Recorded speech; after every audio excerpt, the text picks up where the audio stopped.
Today we ask the question, do we have a fundamental right to be forgotten online? The record of our online lives can be overwhelming, or in some cases can interfere with our offline lives. So should we be allowed to change information about ourselves online? That is, do we have the right to be forgotten? These days, it depends a lot on who you ask and where you live. To answer this question, we must start with a brief history of two very different ways of looking at what it means to keep something private. In most of Europe, privacy laws have their source in attempts by privileged classes in former times to protect their public image and stay out of the news. This eventually became a right for all citizens to control their public persona. EU privacy laws generally grant you freedom from embarrassment or public humiliation. Scholars call this privacy as dignity. U.S. privacy, on the other hand, is rooted in freedom from government intrusions into our homes. Traditional U.S. concern about this issue can be seen most definitely in the Third and Fourth Amendments to the Constitution, which protect us from search and seizure without warrants and protect us from having our homes seized for use as military housing. In the U.S., we even call privacy violations privacy intrusions, recalling this sense of having our own protected space. Scholars call this privacy as liberty. These two traditions sometimes cause cultural confusion. Citizens of the EU and the US can be shocked at the privacy violations that the other puts up with routinely. In the EU, citizens may express shock at details publicly shared in trials, like the US's Clinton-Lewinsky affair, or they may marvel that Americans put up with routine credit reporting to banks and merchants. Americans, on the other hand, are amazed at European acceptance of public nudity and at allowing the government to control what you can name your child. But these two competing ideas about what is private and what is public are also causing some confusion about shared information and shared resources online.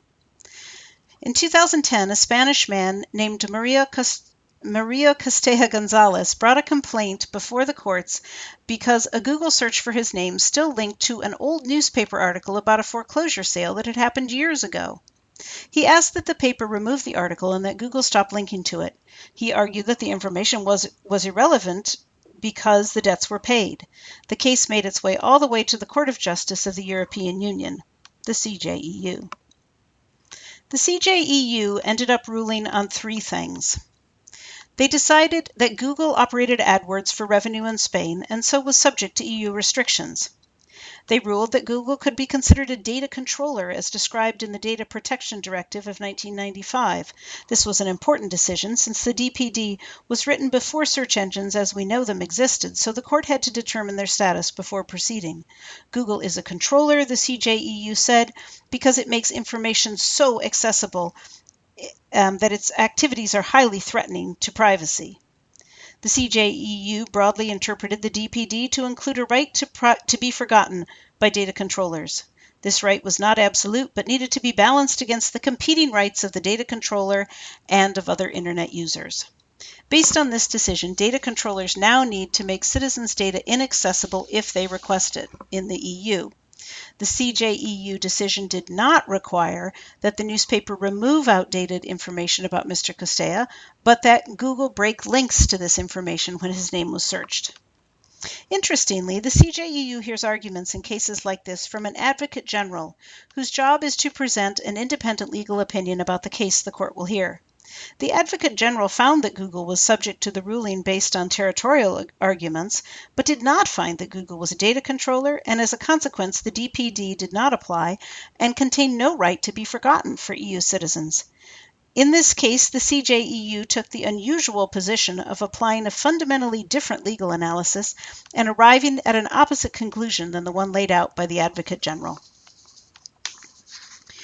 Google has, since this decision was handed down in May of 2014, received 293,687 requests from individual EU citizens for link removal.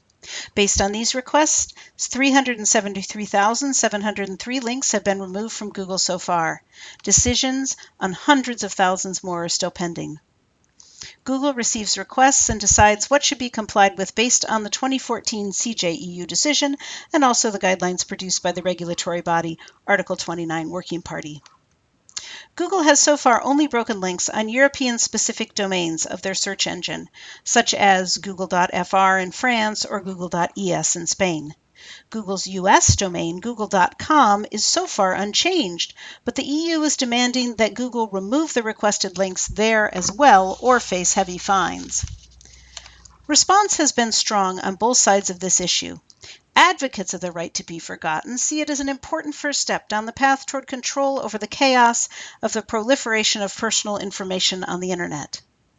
Free speech advocates around the globe, however, express alarm that Google is being required by the EU to rewrite history. So far, the right to be forgotten extends only to individuals, but potential abuse by, say, dictatorships or corporations, both of which can contrive to be seen as individuals by some definitions, could be enormous. Another concern with the ruling is that the CJEU has, in trying to restrain Google's influence, actually made it much more powerful. If Google wasn't a data controller before, it certainly is now, as it must judge whether removal requests are valid or conflict with public interest. As one author put it, this could transform Google into a censor-in-chief for the EU rather than a neutral platform.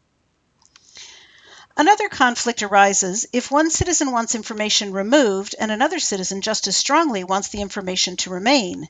Whose right prevails? In one case, two convicted murderers from Germany wanted their names removed from the Wikipedia page of a famous actor they had murdered because they had served their time for the crime and were now out of prison. Advocates for the victim, as well as Wikipedia, saw this request as an unacceptable altering of the historical record of the victim. Here in the US, before our internet is punched full of holes by EU link breakages, we need to decide what role search engines have in our worldview of data privacy. Do we agree that search engines are data controllers that make information too accessible? Or are they disseminators of information critical enough to our way of life to be protected by the First Amendment?